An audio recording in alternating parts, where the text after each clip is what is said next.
Hallo bei Ink Up Your Pen. Heute möchte ich euch einen weiteren Füllfederhalter eines chinesischen Herstellers vorstellen, den ich sehr schätze, von dem ich euch schon einige Produkte vorgestellt habe, die überwiegend mir alle sehr, sehr gut gefallen haben. Und zwar geht es wieder mal um einen Hongdian. Und zwar diesmal um den Hongdian N23 Year of the Rabbit.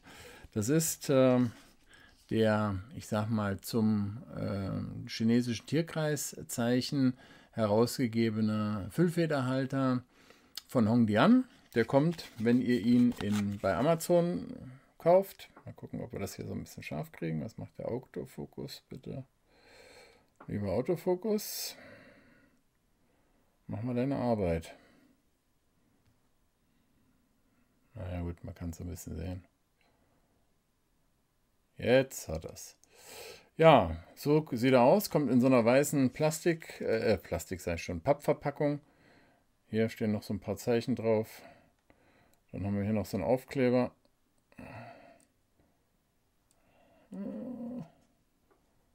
Zack.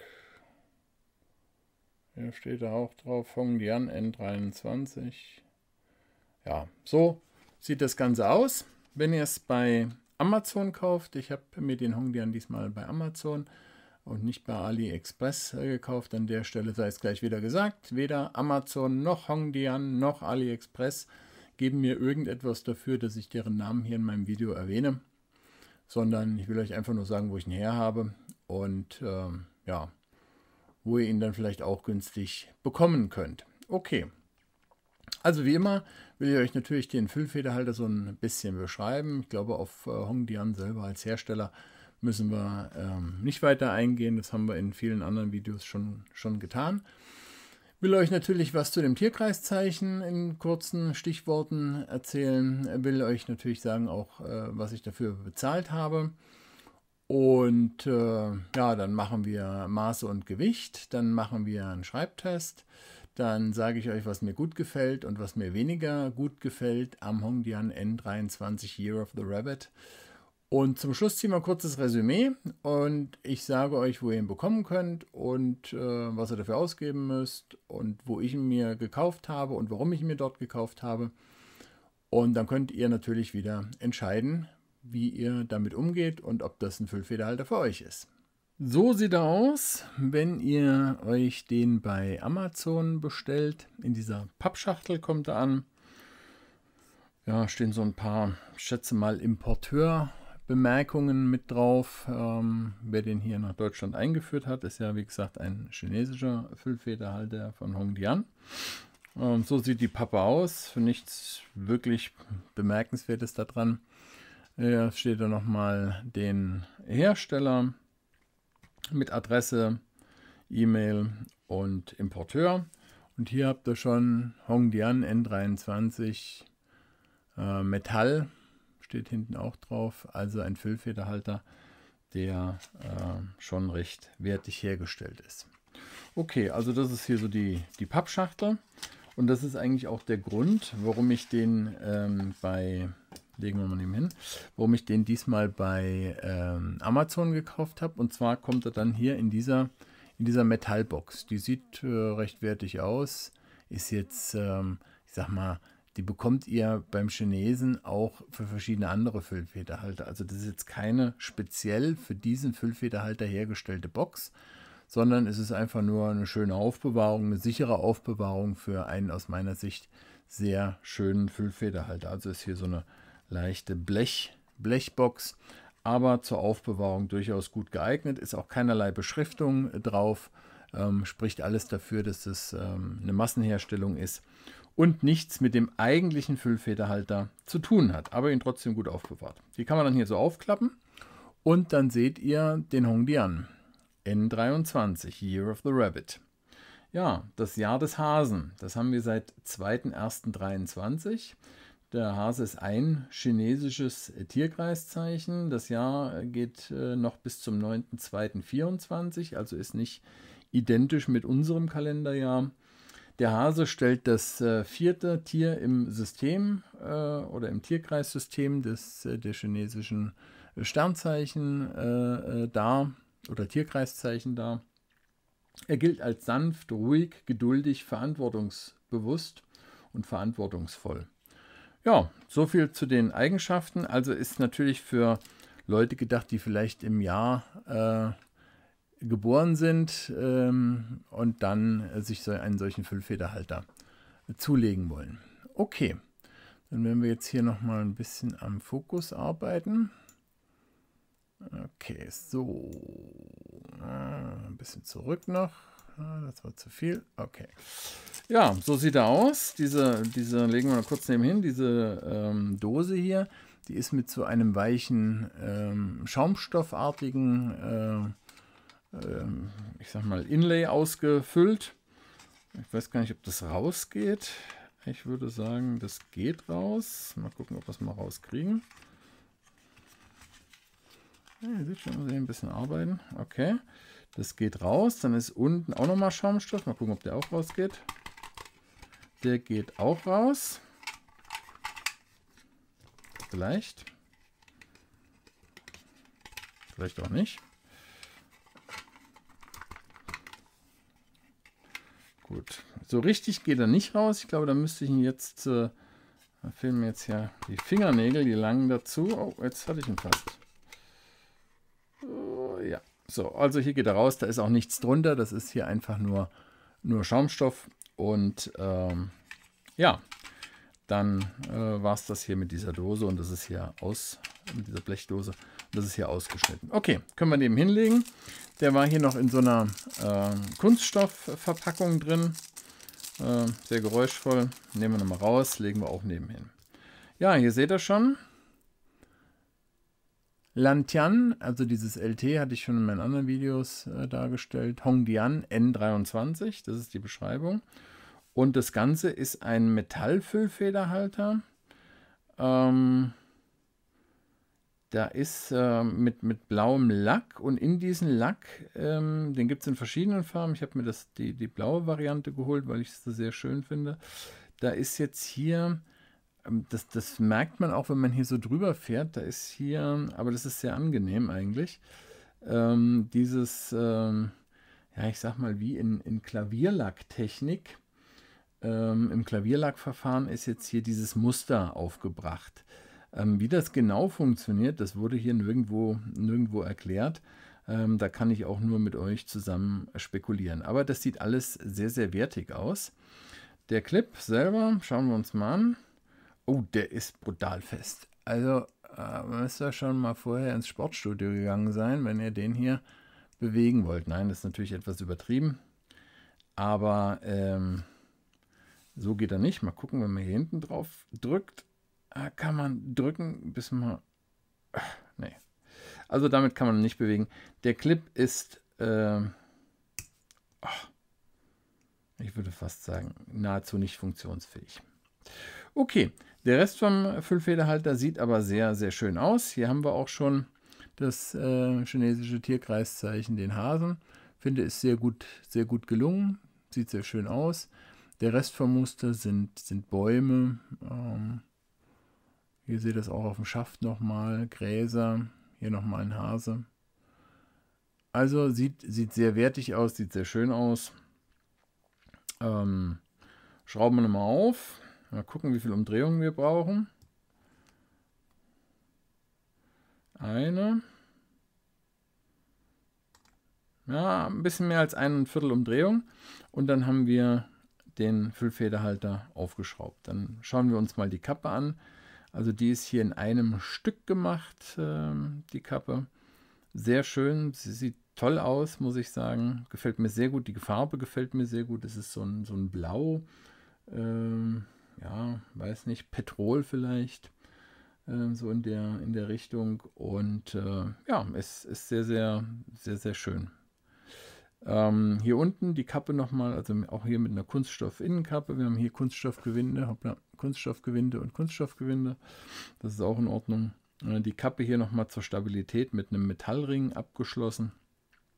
Also da dürfte auch nichts einreißen. Ihr seht es hier. Alles sehr wertig verarbeitet, da ist nichts scharfkantig. Da steht nichts über, das ist nicht rau. Das ist wirklich sehr, sehr schön. Muss ich wirklich sagen. Ja, zum Füllfederhalter selber. Der Füllfederhalter, und das ist eigentlich so das Markanteste daran, da müssen wir noch mal ein bisschen stärker zoomen, dass ihr das auch wirklich schön seht. So, das ist es noch nicht. Das ist es noch nicht. So, jetzt gucken wir mal, ob wir das so hinbekommen. Nee, so gefällt es mir ganz gut. Also, hier seht ihr den Hasen drauf. 1997. Hongdian. Ja. Eine M-Feder. Und die Feder, die wird als Long Knife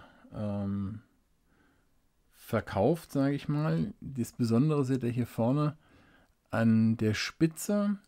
Das ist eine Long Knife, ist also aus meiner Sicht wie eine Naginata. Wenn man senkrecht schreibt, dann wird der Strich dünner, und wenn man waagerecht schreibt, wird er breiter. Also das ist so der Gegensatz zu einer Stubfeder. Ja, finde ich sehr, sehr interessant. Mal gucken, wie sich das dann nachher zeigt. Ich habe noch nicht ausprobiert. Aber hier diese Feder, die finde ich schon mal sehr, sehr schön. Mit diesem Hasen drauf, das sieht schon sehr gut aus. Ich mag das, wenn man hier so spezielle Dinge macht. Ja, hier unten auch nochmal mit einem Metallring, auch sehr wertig. Schrauben wir mal auf. Da haben wir hier, legen wir den Schaft mal nebenhin. Ein Griffstück, sehr griffig, kurz, aber wunderbar zu halten. Hier haben wir ein Metallgewinde, hier haben wir auch ein Metallgewinde, also auch das dürfte sehr langlebig sein. Hier haben wir nochmal einen Silikonring.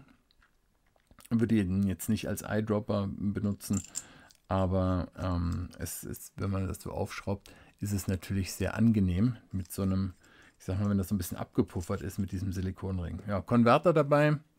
So, hier wieder ein bisschen rausgehen. Konverter dabei, typisch für chinesische Füllfederhalter. Hier auch gebrandet mit Hongdian. Hier könnt ihr es sehen. Also alles gut. Bewegt sich. Ja, mit so einem kleinen Kügelchen drin. Bisschen so Frosted Plastik ist hier der Konverter. Ist nicht klar, sondern eher so im Frosted Design. Sehr schön. Ja, so viel zum Griffstück und zu der Feder, die mir sehr gut gefällt, muss ich wirklich sagen. Und dann schauen wir uns noch kurz den Schaft an. Ja, ein Stück, wie gesagt, hier innen mit einem Metallgewinde versehen. Sieht alles sehr, sehr gut aus. Und wie gesagt, hier diese Ornamentik, nenne ich es mal, mit dem Hasen und den Bäumen. Das sieht schon richtig toll aus, wenn ihr euch das so anschaut. Gefällt mir sehr, sehr gut. Okay, so viel dazu, zur Beschreibung.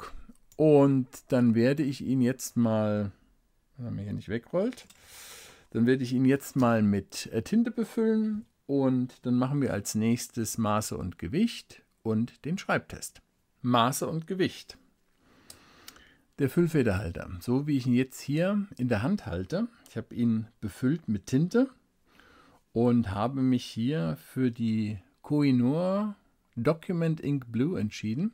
Die habe ich ja schon mal in einem anderen Video vorgestellt. Die habe ich mir gerade erst besorgt. Könnt ihr euch anschauen. Ich finde, die passt da sehr gut dazu. Jedenfalls wiegt er mit Konverter und mit dieser Tinte befüllt 34,7 Gramm.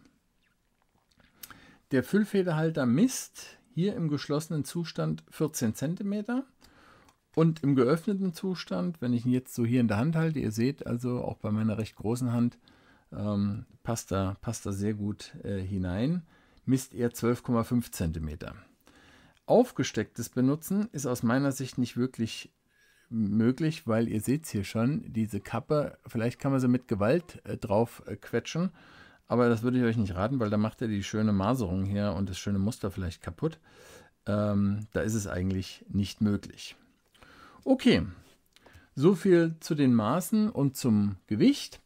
Und dann kommen wir jetzt zum Schreibtest. Wir haben heute hier vor uns den Hongdian N23 Year of the Rabbit.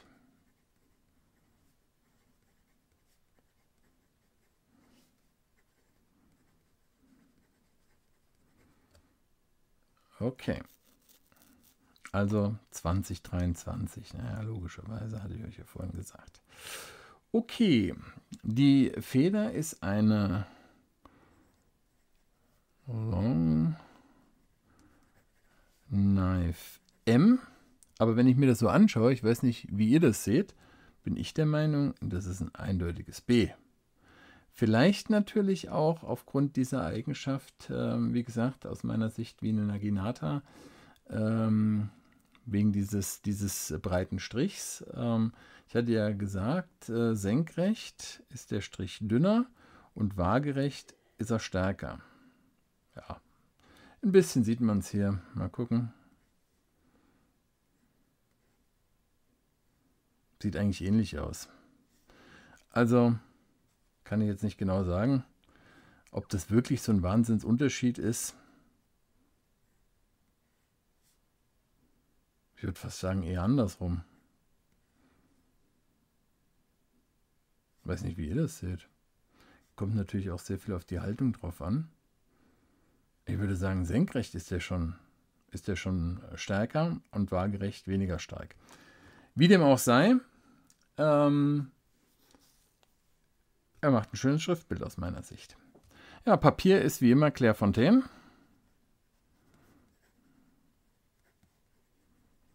DCP 160 Gramm und die Tinte ist Koh-i-Noor Document Ink Blue. Okay, dann könnt ihr wie immer jetzt mal hören, wie der Füllfederhalter hier über das Papier gleitet.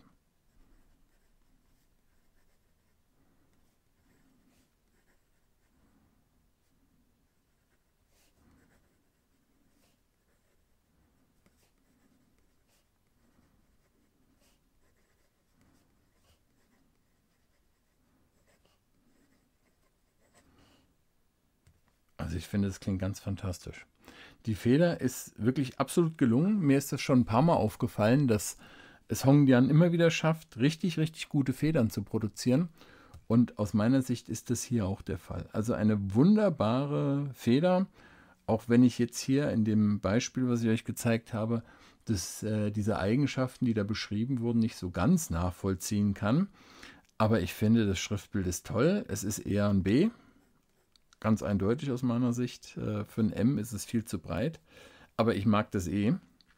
Was auch sehr auffällig ist, dieses Griffstück ist schön kräftig, der liegt super in der Hand hier beim Schreiben. Das stört auch überhaupt nicht, dass das jetzt kein Riesengriffstück ist. Ist auch hier vorne nochmal hier begrenzt mit diesem Metallring. Also wirklich sehr, sehr gut. Man greift auch hier so ein bisschen auf das Gewinde, was auch überhaupt nicht störend wirkt. Also ganz hervorragend. Okay, wir haben ihn ein bisschen offen gelassen. Dann gucken wir mal, ob er gleich da ist und machen wir schnelles Schreiben. Ja, sofort da.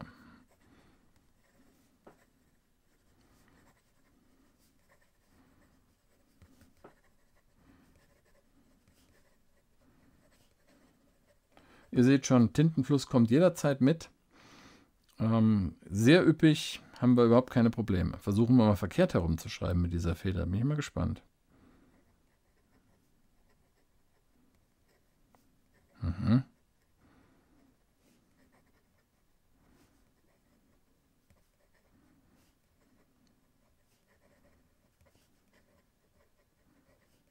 Also es ist nicht unangenehm, muss ich sagen. Ihr habt ein deutlich stärkeres Schreibgeräusch gehört, denke ich mal. Das Ganze würde ich hier bezeichnen als eine feine Feder dann, wenn man verkehrt herumschreibt. Aber es sieht vernünftig aus. Es klingt sogar recht angenehm. Es schreibt sich recht angenehm. Kann man wirklich nicht meckern. Gucken wir mal, ob wir hier ein bisschen Variation sehen bei dieser Feder. Vielleicht kommt das da ja nochmal raus. Ja, so ein bisschen hier, ein bisschen hier. Also das ist ja, dass wenn es so ein bisschen in die Waagerechte geht, wird es ein bisschen breiter. Okay. Hier hat schon das Papier Schwierigkeiten, die Tinte aufzunehmen. So viel Tinte kommt hier raus. Also der Tintenfluss, der ist absolut üppig, muss ich sagen. Und das ist 160 Gramm Papier. Also insofern alles sehr, sehr gut. Ja, so viel zum Schreibtest des Hongdian N23 Year of the Rabbit. Und dann sage ich euch als nächstes, was mir gut gefällt und was mir weniger gut gefällt. Was gefällt mir gut, was gefällt mir weniger gut am Hongdian N23 Year of the Rabbit 2023? Mir gefällt gut, dass er hier dass er so schön gestaltet ist als ganzer Füllfederhalter. Können wir nochmal hier versuchen, ein bisschen was hineinzubringen, dass ihr das auch ganz gut seht. So, schaut mal hier. Das sieht doch toll aus, finde ich. Wenn wir den dann hier mal aufschrauben und ihr euch die Feder nochmal anschaut, dann müssen wir nochmal ein bisschen anders rangehen. So, zack. Upp. Jetzt haben wir es. So. Das sieht schon sehr gut aus, finde ich. Also, das finde ich alles sehr, sehr, sehr schön. Ich mag, wenn man sich hier Gedanken macht und spezielle Sondermodelle herausbringt, wenn man die Federn selber brandet und dann auch speziell für ein Füllfederhaltermodell dann herausgibt, das finde ich alles sehr, sehr schön. Das Design, wie gesagt, Jahr des Hasen, Tierkreiszeichen. Dann diese Metallbox, auch okay, man kann gut transportieren, man kann gut mitnehmen. Ich finde auch das interessante Schriftbild, ich habe es euch hier beim Schreibtest gezeigt, finde ich sehr gut, auch wenn ich das, was da an Eigenschaften dieser Feder beschrieben wurde, nicht zu 100% nachvollziehen konnte. Ihr habt es ja selber gesehen. Finde ich es trotzdem sehr, sehr angenehm. Es ist ein schönes Schriftbild. Ich mag das. Ich mag so einen üppigen Tintenfluss. Ich mag einen breiten Strich. Also das ist auf keinen Fall eine M, sondern die verhält sich wie eine B-Feder. Das ist also wie eine breite Feder. Das ist sehr, sehr schön. Es ist super angenehm zu schreiben. Ihr habt das Schreibgeräusch selber gehört. Ja, das sind so die positiven Eigenschaften. Was gefällt mir weniger?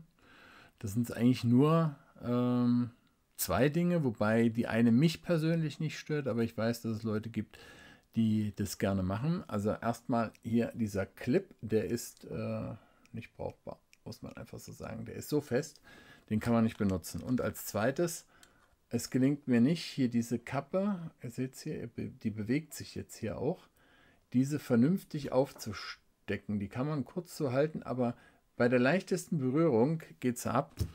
Und ja, da ist es nicht möglich. Ich benutze meine Füllfederhalter in der Regel nicht aufgesteckt. Gefällt mir nicht, ist nicht so mein Stil. Ich weiß aber, dass es viele Leute gibt, die das sehr mögen. Und dann ist dieser Hongdian N23 dafür einfach nicht geeignet. Ja, was muss man ausgeben für den Hongdian? Also ich habe ihn über Amazon gekauft. Das hat ungefähr 42 Euro gekostet. Das ist nicht wenig. Man kann so 2-3 Euro sparen, wenn man ihn über AliExpress bestellt.